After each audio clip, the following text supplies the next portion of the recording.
Renungan Harian 27 Januari dari buku This Day in Baptist History dengan judul Kehidupan Seorang Baptis di Balik Tirai Besi. Nats yang diambil Mazmur pasal 11 ayat 3 dan 1 Korintus 4 ayat 2. Dilahirkan pada tahun 1928 dari orang tua yang saleh di Rusia, Georgi Finch sudah belajar tentang perlawanan komunis terhadap Injil di awal-awal kehidupannya. Ayah Georgi, Reverend Peter Finch, telah belajar teologi di Amerika dan kembali ke Uni Soviet pada tahun 1922. Tempat ia melakukan pelayanan pionir di Siberia. Pelayanan itu berbuah namun singkat, karena pada tahun 1930 ia ditahan dan dihukum selama 3 tahun dalam kamp konsentrasi. Pada tahun 1936, Peter Finch ditahan untuk yang kedua kalinya dan dikurung dalam penjara selama 9 bulan tanpa sidang pengadilan, dan kemudian dilepaskan. Namun pada tahun 1937 ayah Georgi ditahan untuk yang ketiga kalinya ketika ia sedang menggembalakan gereja baptis di Omsk, Siberia. Gereja itu memiliki 100 anggota jemaat tetapi ditutup paksa setelah penahanan gembala Finch. Kehidupan Georgi muda menerima kesan yang mendalam dari pengalaman-pengalaman itu, dan bertahun-tahun kemudian ia menulis tentang pergi ke penjara dengan ibunya untuk menguatkan ayahnya. Mereka tidak diizinkan untuk menjenguk secara resmi, tetapi mereka menemukan bahwa jendela sang ayah di lantai 4 tidak ditutupi, dan mereka duduk di sebelah bangku di jalan yang berdekatan dengan jendela itu selama berjam-jam, dan secara berkala Peter Finch melambaikan tangannya kepada istrinya dan anaknya. Dan mengapakah pengkhotbah baptis itu di penjara? Karena memberitakan Injil Tuhan Yesus Kristus. Harinya tiba ketika penatua Finch dipindahkan dari penjara. Tidak pernah lagi dilihat oleh istri dan anaknya, karena ia meninggal di sebuah kamp konsentrasi di Siberia pada tahun 1943.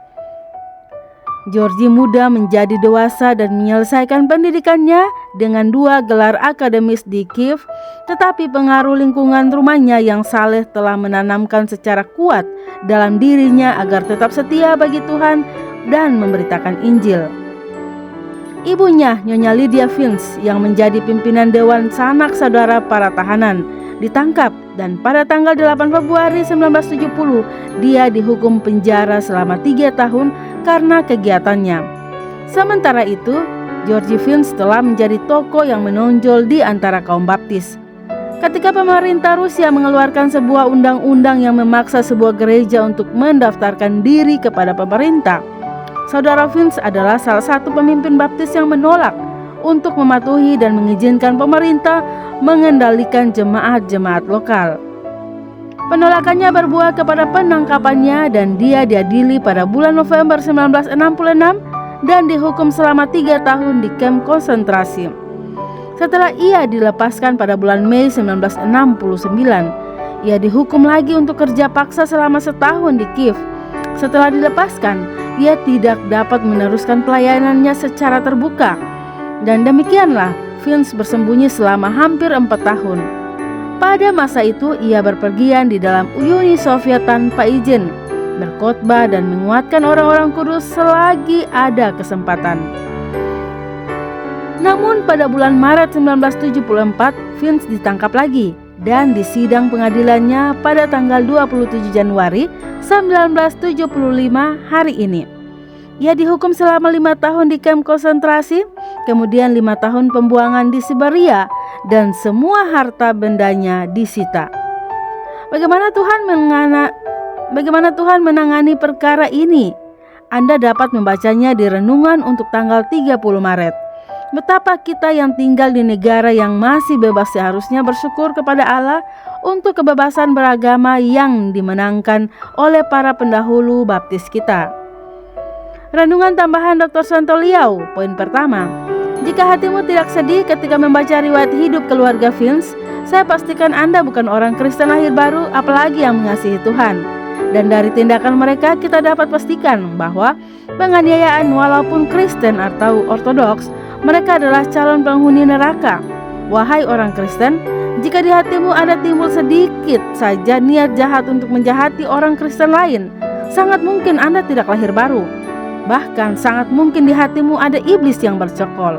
Poin kedua, mengapa komunisme tidak suka kekristenan Alkitabiah? Karena komunisme itu identik dengan kediktatoran. Tanpa kediktatoran, komunisme tidak bisa dijalankan. Kediktatoran paling takut dengan kebebasan dan kejujuran, karena sang diktator tidak boleh dikritik sedikit pun. Anda tahu mengapa Jack Ma hilang beberapa saat? Karena ia mengkritik si yang diktator.